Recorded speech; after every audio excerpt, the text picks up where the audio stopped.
So the episode with Jones had some hiccups. Tried using Wirecast. I've been seeing people do the videos, got inspired. But the issue I had with Wirecast, I was using two different input capture cards. I had two different delayed compensations. So two different.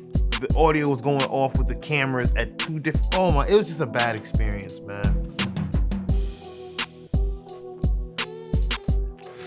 Then, like I said, I'm smoking on some black. Three Kings. I think I said blackjack, yo. If I said blackjack, nah. I'm blowing on some Three Kings. Follow me. Some straight gas. But, yeah. So, bro, my week was crazy, man. How that shit go? So I had the issue with the show with Jones. Then I had one of my hard drives fail. Literally, like a 4 terabyte hard drive just fell on me. So in the last 3 years, this is the second time, or at least I lost 6 terabytes twice in the last 3 years. So, yeah, I'm pretty sure it wasn't the same drive. I'm pretty sure I got rid of that old one, but just knowing that the one I have now is giving me that same issue. It's things like hard drives, bro. You can't do, like, honestly, it's like less than 5 years with these things with me. The way I'm starting to really feel with hard drives moving forward. Because, like, if you give these things more than 5 years, man, it's like you end up like me and you lose 6 terabytes in less than 3 years. So I had a hard drive fail. Then I had an external 10 terabyte hard drive. I sent that off to Western Digital. They're telling me that I got hard drive fraud, that the serial numbers don't match, and I'm like, bro, this is the same serial numbers and everything that's on the thing. Like, they're sending me an email of the serial. I'm like, bro, this is the serial number. I'm like, I don't know what you're telling me. So I had a hard drive fail. External hard drive got, confiscated, then got subjected to a claim of being fraud. So, when it rains, it just don't rain. It gotta pour on your black ass. Just to let you know it's real in these streets. Get me some water. Then outside of that, I caught an eye infection. I don't know if you could see it, or if you could see it, it's probably not as bad as it was, but bro, I had like a fucking golf ball on my face. The episode I did with Jones, and that shit was out of focus. So yeah, I'm using autofocus now. I had to, because the manual focus is what I want to use, but clearly I keep leaning and doing all this extra shit that keeps moving in and out of focus. So the infinity range that I said is not good enough. So what? Hard drive fraud, hard drive fail, eye infection. Then I wake up one morning, I kid you not, that my daughter cut her hair off. Fam, my daughter cut her hair. She took the scissors that came in her remote learning school kit and just went to work. Snap, snap, snap. Cut 3 patches of hair. It's all good. It's nothing too major. It's major to the fact that my daughter cut her hair, and like I say always, situations like this don't always end good, but yeah. But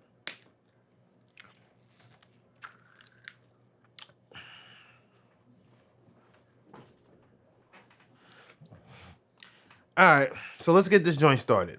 Daily Heat Check Smokecast, episode 58. I am your host, Piff Beats. We are live and direct. We're going to get straight into it with the sports, blowing on some Three Kings. Undefeated champion, Khabib. I'm not even going to attempt to pronounce that, because I'm just going to butcher it in all more than ways than one, but he retires after going undefeated 29-0, beating the brakes out of all your favorite stars. And I think Conor McGregor, I think the person he just beat, I don't follow UFC, but I know this is just big news in general because who he is, who he beat, and the fact that he's retiring. So just seeing this stuff just come about is just interesting. But yeah, and an emotional Khabib announced his retirement after the bout with the latest victory, which came by technical submission with a triangle choke. Khabib departs the octagon with a 29-0 career record and 13-0 UFC record today. This was the UFC record. Today, this was my last fight, he said. This is coming straight from, I think, an article on CNN. Yep. So I'm here on CNN and I'm seeing it. He got a new look right now. He got the fucking, I like the Odell Beckham on steroids. So, shout outs to him. Shout outs to Odell for inspiring what he just did, because you got a generation of kids and grown men, taking your style and remixing it. But, that's a whole nother, topic for another day. But yeah, today was my last fight, he said. Ain't no way I'm going to come back here without my father. And his father was his coach, and he passed away in July after complications caused by COVID-19. Khabib said he talked with his mother for 3 days before deciding to accept the bout with Gaethje. Like I said, I don't follow UFC, so some of these names are some of the most exotic things I've probably ever seen on paper. So forgive me, but I know this is just, I'm starting with the sports, and I know this is big news in the sports world. Anytime somebody like this retires, 29-0, and he beat some good people, man.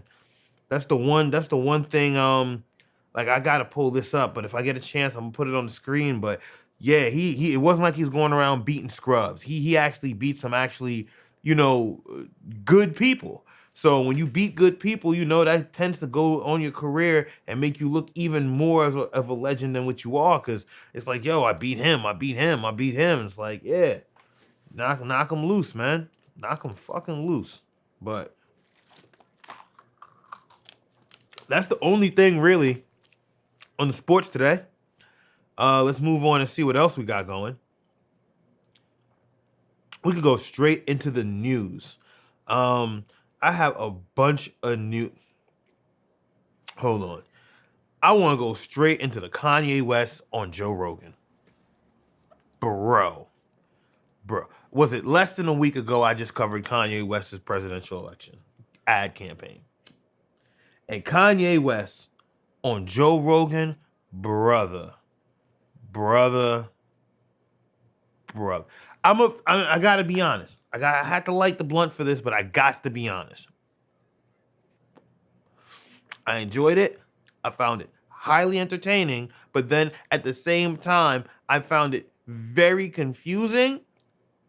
But then at times, I found it extremely able to consume and understand it.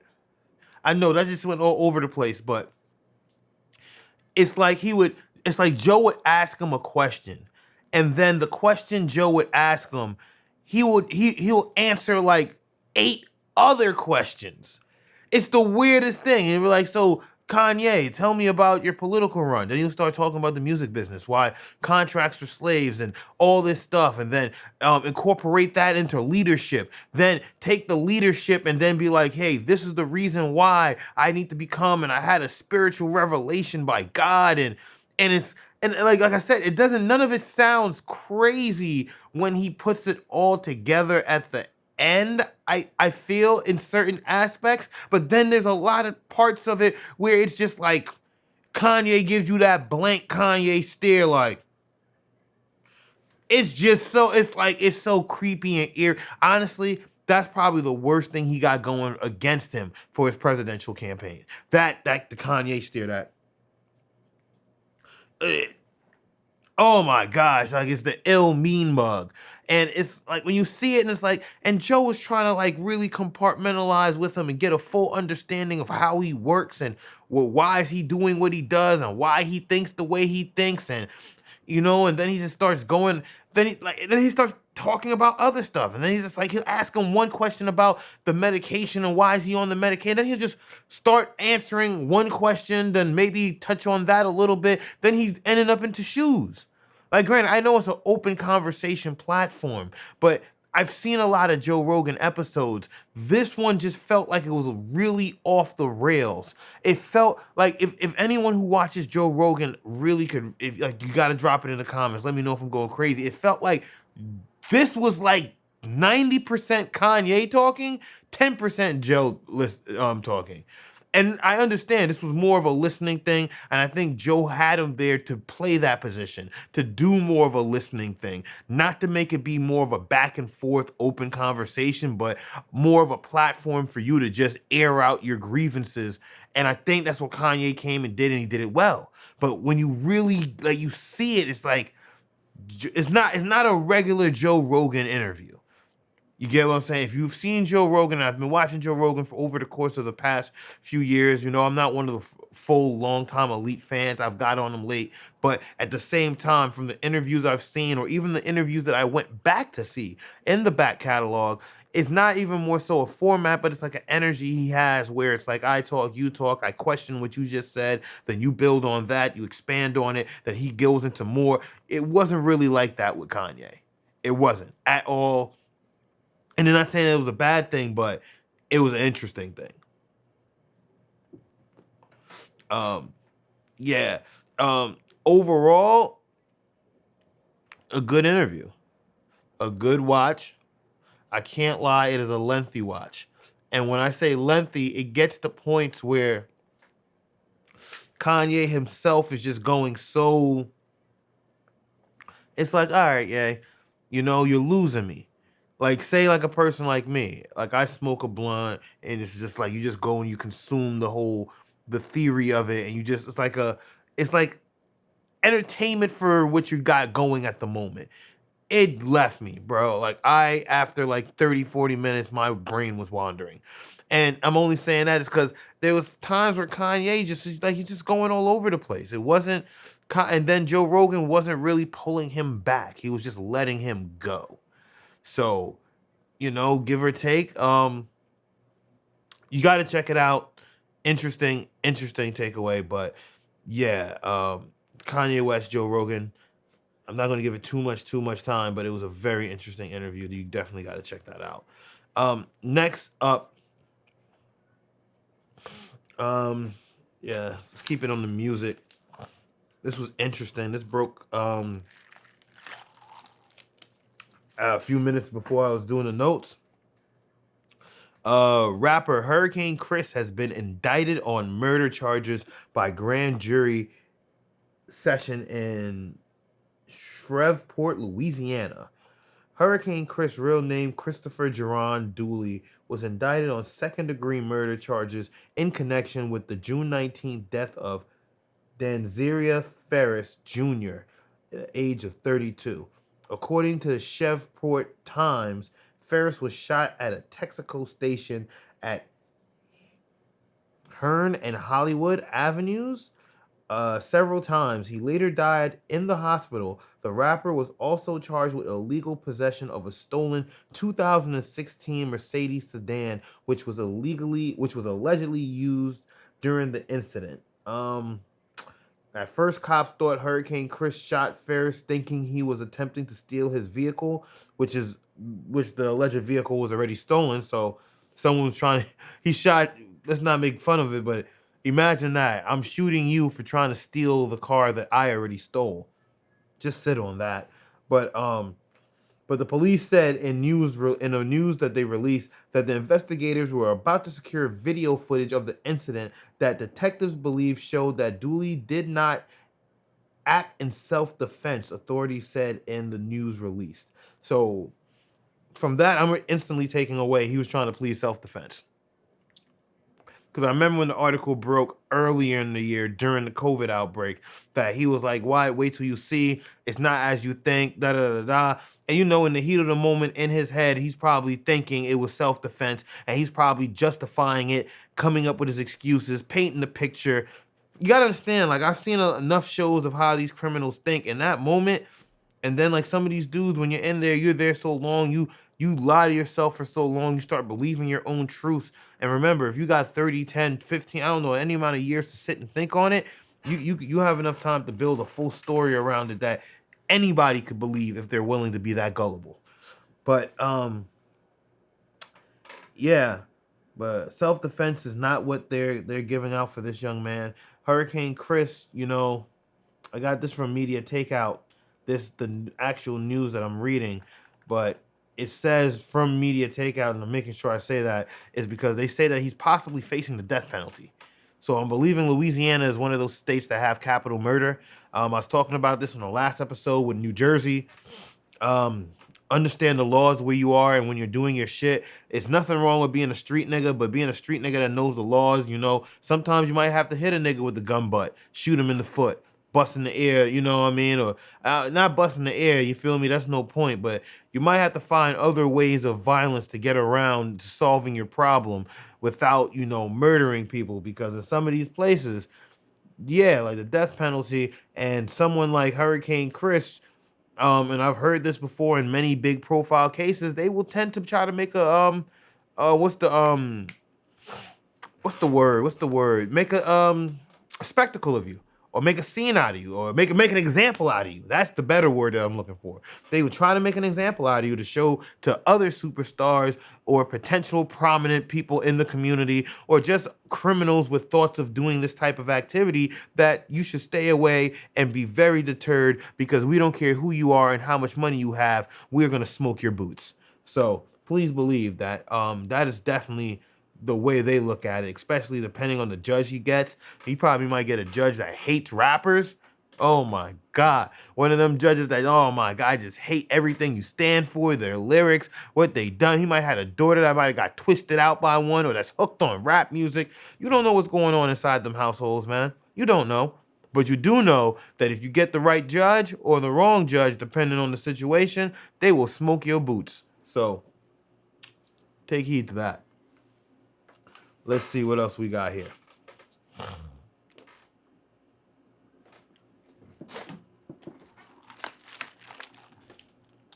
We got Drake, Drizzy, Certified Lover Boy. This broke today as well too. While I was doing the show notes, I was like, ooh, we got some bangers. We got some bangers, y'all. But it's saying here, I got this from Double Daily, that yeah, OVO Sound, they made a tweet. They talking January. They made a tweet on October 24th that yeah, what's the name of it? Drake Certified Lover Boy will be releasing on OVO Republic. The star dropped information in a teaser clip on his 34th birthday, October 24th. Much, you know, October's very own. Features images of a boy in a, I don't really gotta read you their description. I could tell you for myself. It was basically a flashback going through all his albums from Nothing Was the Same. The recent one he just dropped with a ski mask, Take Care. You know, it was just going through all of them. I'm guessing all his potential classics. I don't want to say all of them, but you know, they had a good cycle through. I probably got to watch it again. I have the clip running on the screen, or bits of it, so you can get a feel for what it was. But seeing that, you know, it kind of gets me excited, especially when I saw Take Care. And then the thing that was key in every clip, oh, my boy Drizzy is just stunting on y'all. You know, he had to have a little new OVO heart. You know, like, yeah, the hook part is cool, but the heart is where it's at. So don't be surprised by, you know, shit, if not now, by the beginning of February, you know what I mean, there's gonna be a lot of hearts hitting the streets. So barbers, get your game up. If you a barber, a local hood barber, or one of them top client barbers, you should already know them young boys and them dudes, you know, riding that Drake, you know what I mean, wave. They gonna want that heart in their head. Some of them, wait, they probably gonna want you to even push the limit. Some might want a heart and a spade, a jacket, you know what I mean? So just be prepared. And I'm talking to the barbers specifically on this, because they are going to be coming crazy in a few weeks. All right. If they have not already since the pop star video, my nigga, they are going to be coming wild. So just brace yourself. You know what I mean? Just like, you know, just put them extra hours in, test on those, you know, so clients or whoever, what you got to do. But yeah, they coming. But Drizzy, he said Certified Lover Boy will be releasing in January 2021.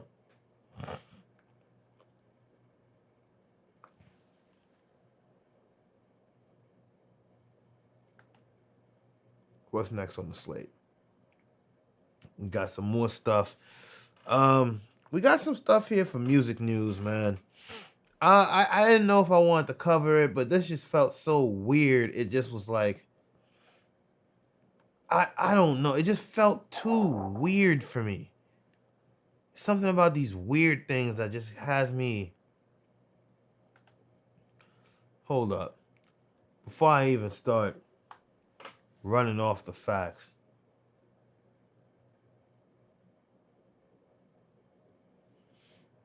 Yeah, this is too weird. I'm skipping this.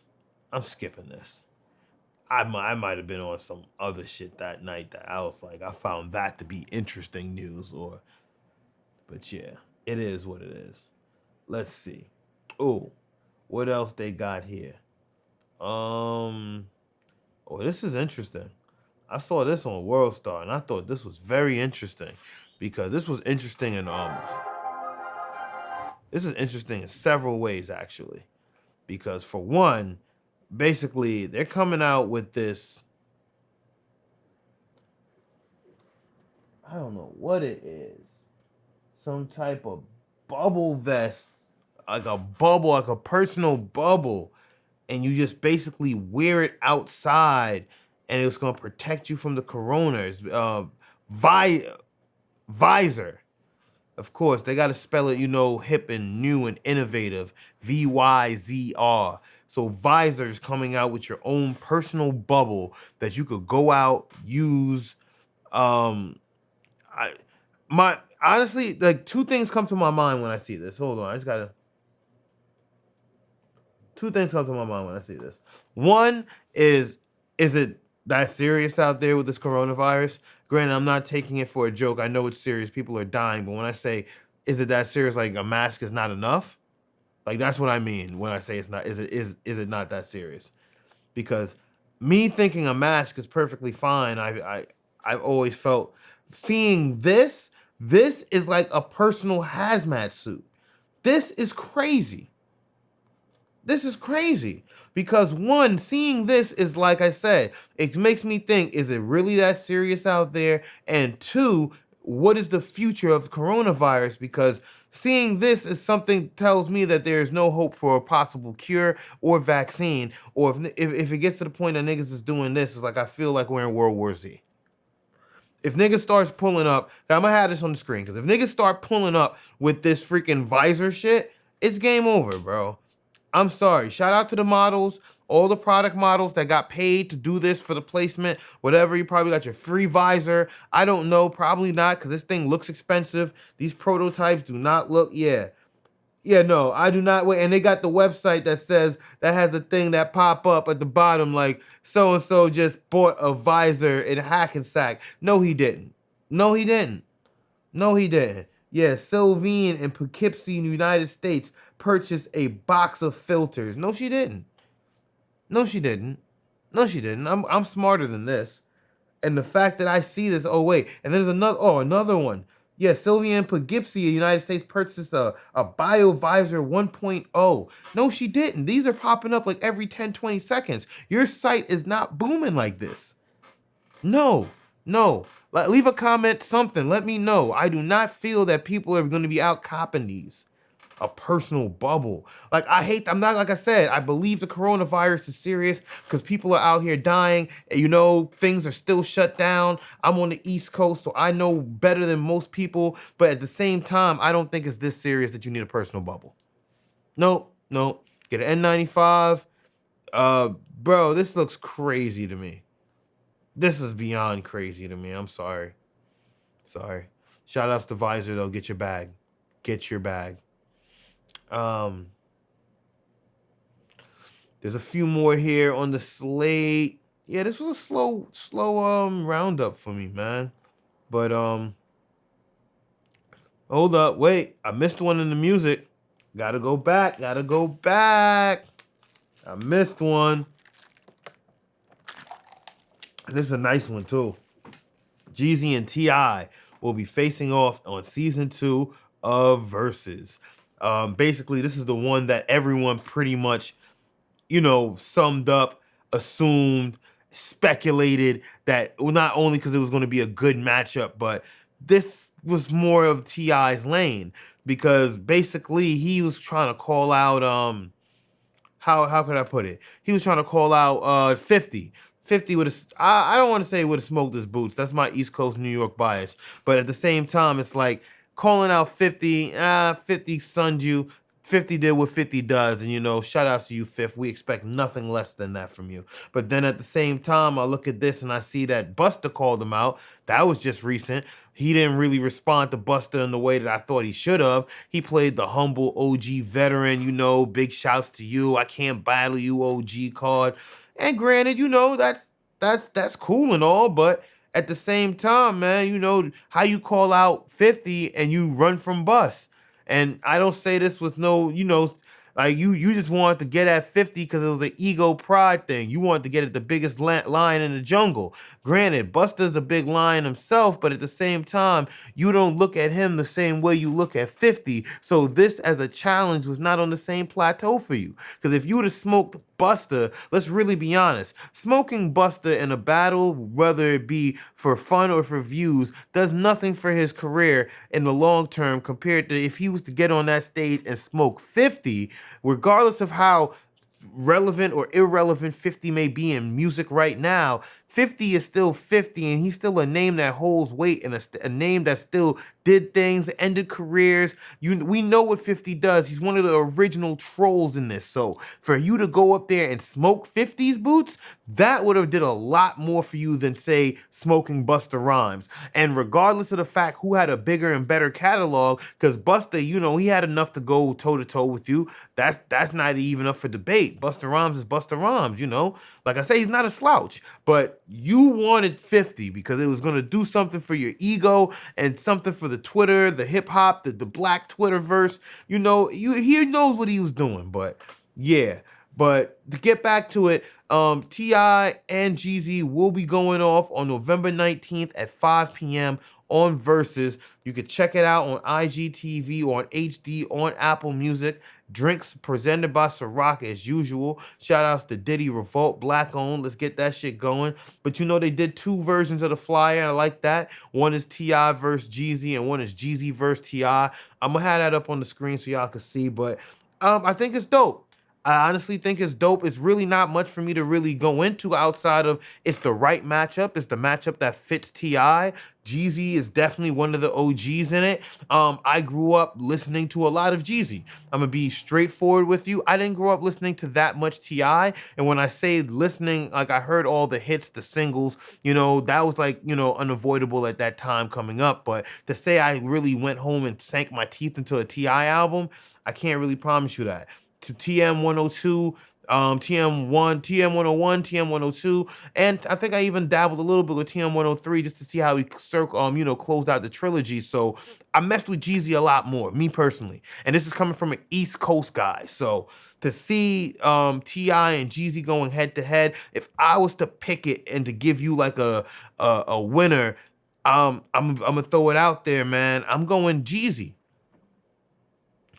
I'm going Jeezy, but only if it's on some street shit. Walk with me. Walk with me. Like I said, my East Coast bias, because when Jeezy came out, he was making those records that hit hard. It was that trap, but us up north was bumping it. And it was at that time where we was just getting used to that, that Atlanta sound. So Jeezy came right on time, making the right type of sound and music that, and he had everyone on board. So I think if he keeps it street and he goes into his street bag, especially with the mixtapes, Can't Ban the Snowman, and he goes, he goes into the street, I think he could smoke T.I. because T.I. to me, like I said, this is to me because I never really listened to T.I. like that. I don't think he got a street bag like that for Jeezy. I don't. But when it comes to the hits and the big, super, mega records, T.I., he probably is on some of the biggest features. I know Swagger Like Us. I know that My Life joint. I know Rubber Band Man, that was big. T.I. got some big ones, man. And don't get it twisted, Jeezy got some big ones too. I can't think of it off top. I only remember like the Major Hood one. I remember Go Crazy was my shit. Go Crazy. But like I say, like that was more like on the street side. Even as big as Go Crazy was with Jay-Z on it, they never shot a video for that. That was a record like I always wondered, like, how come this never got a video? If anything that deserved a video, I thought it was that. And then the original Go Crazy with Fat Joe, like all the versions of Go Crazy was fire. All of them. So, but like I said, I felt like that was just more of like a street record. It wasn't like on some like super mega commercial, like T.I., he got some shit, man. He got some shit. And he just dropped some more shit. So, and he got the joint with Young Thug, Money, and Omar. T.I. got some shit. But like I said, I'm talking these big commercial records. So, granted, I believe in Jeezy, but like I said, if Jeezy goes on the street shit like how Jada was trying to do against Fab and he keeps it street, I think he could smoke his boots.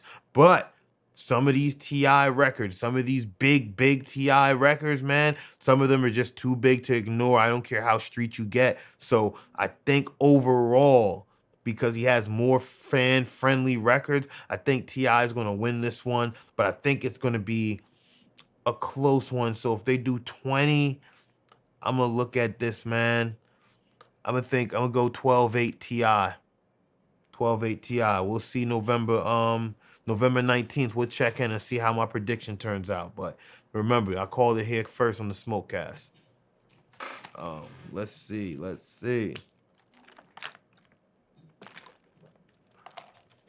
We got some shit. It's a pretty good show today. Got some more wild shit right here. I love speaking on this type of shit, man. This shit just gets me like just so intrigued. I'm gonna save this one right here because we're gonna talk about this because you know it is that time of year. But my bad, y'all. My notes is all over the place today, so I'm just gonna jump right into this right here, man. There's a Pope Francis named as the first American Black Cardinal. I'm pretty sure they don't say it like that. That's probably how they say it down like in the valley. But Pope Francis named as the first Black Cardinal. Yeah. Let me see. Catholics in the United States will get their first African American cardinal next month in a surprise announcement Sunday from his window overlooking St. Peter's Square. Pope Francis named Wilton Gregory, the Archbishop of Washington, D.C., among 13 new cardinals. Gregory will be elevated to the position in the ceremony at the Vatican on November 28th.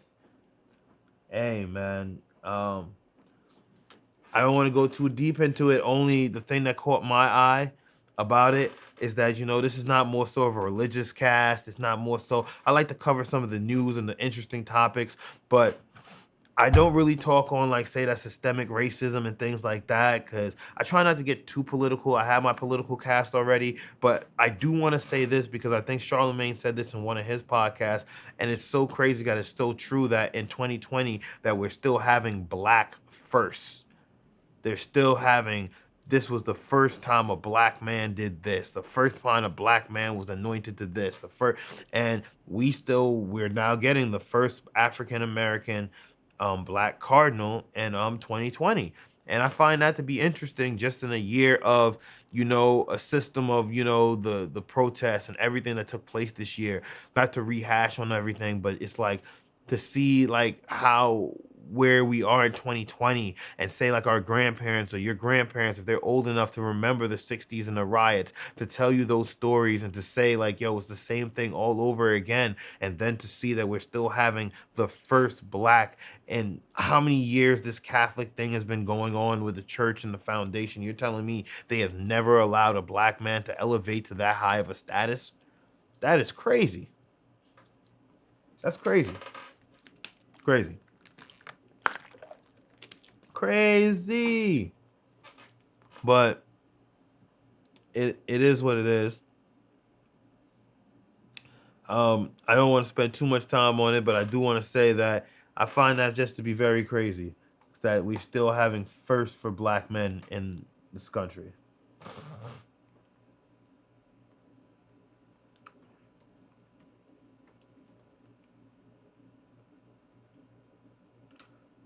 Let's see. I want to talk on this Tory Lanez shit a little bit, man, but I don't think I'm gonna be able to go into it the way I want to because, you know, he came out and he said some shit. I didn't really cover the notes because I just felt like this Tory Lanez and Meg Thee Stallion shit was just getting so sloppy, man. It was just getting like out of control all over the place. He went to court. He's now talking. He's doing all this talking in his music videos. I don't know if it's a new video, but I just seen another video, and he's talking that shit again. He said Meg's name. So, granted, he said he's innocent. So, this is the thing. But I'll say this about the Tory Lanez shit, and this is the shit that's crazy. I don't know if he's innocent or not, but the thing that's so crazy that I did an episode on this a while ago, but then will.i.am went on the Breakfast Club and said, he was like, the American legal system is more fair than the society. And then when you look at a situation like Tory Lanez, you feel me? If he did it, he did it. He should get what he deserves and everything that comes with it. You shouldn't do these things to anybody, let alone the black women in our community. But at the same time, if we're going to really sit here and like look at it, there is the court of public opinions, and then there's the court of law. Tory Lanez could go through the trial and say hypothetically, be not guilty, plead out, and just, be dropped of all charges and acquitted in a court of law and be innocent. But then, due to the fact that this was trailing in the media for months and months and months, so the court of opinion have now created their own version of speculations and podcasts, and people have already went out there and gave their voice, their opinion, chose their sides and, spoke their piece. But at the same time is that, say in the hypothetical world that, hey, he's innocent and you guys already did all this slander and this damage and this wreckage to his career. Is there any way for you to go and like undo that? No. The only thing you could possibly do is say you're sorry on your news, on your platform, and that's it. Give him an apology, and that'll probably last, say, probably a week or an hour, or just say probably for even the moment, if he even cares, or for the people who do care, compared to, say, months of slander and dragging his name through the dirt. The point to be said is, I don't know if he did it. I do know is that if he did do it, he should be prosecuted to the fullest extent. Period. But I also do know that if he didn't do it, that you guys in the court of public opinions and court of social media already put him on trial and already executed him and already gave your decision on what he is, who he is, and what the outcome should be. So I don't know how you guys go back and reverse the damage that you have done, especially for the people who are going to be potential jurors in this case and who's going to have to go and look at this objectively and give you like a head-on opinion about it. And especially if you read the news, watch podcasts, or anything, you've had your views in some way, shape, or form tilted, whether it's towards he's innocent or whether towards he's guilty. The point is that the court of media, the court of public opinion versus the court of law is unfair, especially when the court of law says you're innocent, because the court of public opinion has already made their verdict and already chose what your fate is going to be. That's all I'm going to say. Moving on. I had to cook real quick, man. Just let me cook. Sometimes I just got to cook. Let me see right here, man. We got a few more.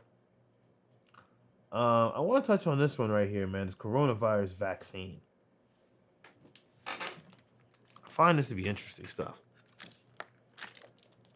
And I'm following this coronavirus vaccine heavy. Because Trump's out here talking we're going to have it by the end of the year, which is record-breaking time. Even if we get it by February, that's still record-breaking time. Because that means you made the drugs. You made the vaccine, you took it through 3 stages of testing, you took it through mass quantity testing, and you got it to the public in a year. And they said it couldn't be done. Most vaccines would take at least 1.5 to 2 years to be made, or something in that ballpark. So I know I definitely heard 1.5 years. So the fact that they were able to do it in a year, shit. You gotta give credit to that. But then at the same time, like I reported recently in my other video, that they had to stop the coronavirus testing due to unnatural or undetermined illness. So that's never good when you're trying to cure something and then the cure becomes worse than the actual disease. So in this case, a federal coronavirus vaccine contract released at last. But redactions, obscure terms. So basically, it's just a contract has just been released, and they're just, let me see, the basically it says even as the companies enlisted by the government Operations Warp Speed project to develop COVID-19 vaccines, they says they're making quick progress. Details of their lucrative federal contracts have been slow to emerge. Okay, so this is a whole money grab. But late Friday, the Department of Health and Human Services released its August contract with Moderna, which announces when announcing the deal, HHS says it was worth 1.5 billion and would secure the first 100 million doses of the company's vaccine and the option to buy up to 400 million more. Oh wow. So this is a very, like they said, the word lucrative. This is not I don't want to say it's not for the people. It's definitely for the people because the vaccine has to get distributed to them or it has no value. But at the same time, seeing what the value of this vaccine or what it is worth to get this out to the people, it's not a small feat. This is crazy. Overall, there is a lack of disclosure around the terms of the federal contracts with companies involved in the crash program to make COVID-19 vaccines. Most of the contracts haven't been released. I believe it hasn't been released for a reason, because once you see numbers like 1.5 billion and they're pre-ordering or basically pre-ordering but securing up to 400, to the option to buy up to 400 million more, like, yeah, these people are invested and they're invested for their investment to make money off what this situation is going to be. So it's like they said, I forgot what it was, but oh my gosh, you don't throw away a good crisis. I forgot what it's, so they were saying this all back a few months ago in the beginning of the coronavirus, but this is what they mean by when they say don't throw away a good crisis. When something like this is happening, there's someone out there looking at the landscape, trying to find ways to monopolize. And I'm pretty sure, like in this situation, they're going to invest into the medical side, which they have, and it found to be extremely lucrative for them because 1.5 billion worth of vaccine or in a contract to produce and release it to the public. Yeah, this COVID thing is not a joke. So just be on your P's and Q's out there, people. You feel me? And now, like I said, the reason why I look at these notes and as far as like the vaccine, and I was like, I gotta keep on top of that because, like I said in the previous thing about the bubble, is it that serious out there? Because I see this vaccine, they're contracted, there's big money getting tossed around for them to come out and have this vaccine on time and get it to the people. So people are invested. Now, I want to know, is their investment a good one? Or are they throwing money at a bad situation? Because when you got people coming out with this bubble, that could, like I said, it does one or two things. It either puts fear in your heart that it's not getting better out there, or it's letting you know that, hey, the future is going to be, you know what I mean? These people are just trying to, fear mongers, basically. It's either one or two things. They're either fear mongering or they're preparing you for a future of hazmat suits, or I can't see a future of us wearing hazmat suits or equivalent to in public. But like I said, it's either that or the vaccine. So here's the crazy thing about the media. One of them are lying. It's either that serious or the vaccine is really coming. But let's get back to these nizzos. The nizzos. The nizzos. I gotta get back to the nizzos. The nizzos. The nizzos. Yeah. Okay. I got two more right here, man. I got two more, and we're gonna get out of here. I ain't gonna keep y'all up too late tonight, you know what I mean? But Thanksgiving, man. I think this is a good one, bro. Cause wifey and I talk about this before about how people use COVID to their advantage, and not in regards to us, but like how we could use it, or even I use it at times, but not as much as say the average folk would. The point I'm trying to say is that people would use COVID to their advantage. Like, how could I put it? Like the protests. I ain't got nothing against the protesters, but they'll say it's okay for you to protest. But wait. Fuck that. Let's not use the protest. I'll use an example that my man's son gave me. An example from a 9-year-old. And this is what a 9-year-old thinks of coronavirus. Why is it okay for him to go to Six Flags with complete strangers that he has not met, do not know anything about? You feel me? Have nothing about them. Never met these people, complete strangers, and ride these rides with them back to back after multiple people have ridden them. You feel me? At Six Flags, but you can't go to school with people that you do know or you went to school with or these teachers that you've been learning from for the past 4, 5, 6 years. That's from a 9-year-old. And I was like, yo, you're absolutely right. But when you let that sink in and really soak that up, that's some deep learning right there. That's real deep. Like, I'm not trying to sound on some super spiritual, but I'm like, just think about that, though. This is all factual.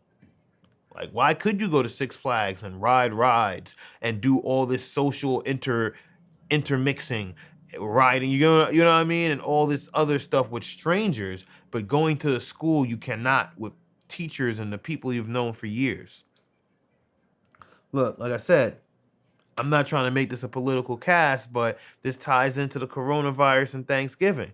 You feel me? Is Thanksgiving, you know what I mean? Like, do you do Thanksgiving in the time of coronavirus?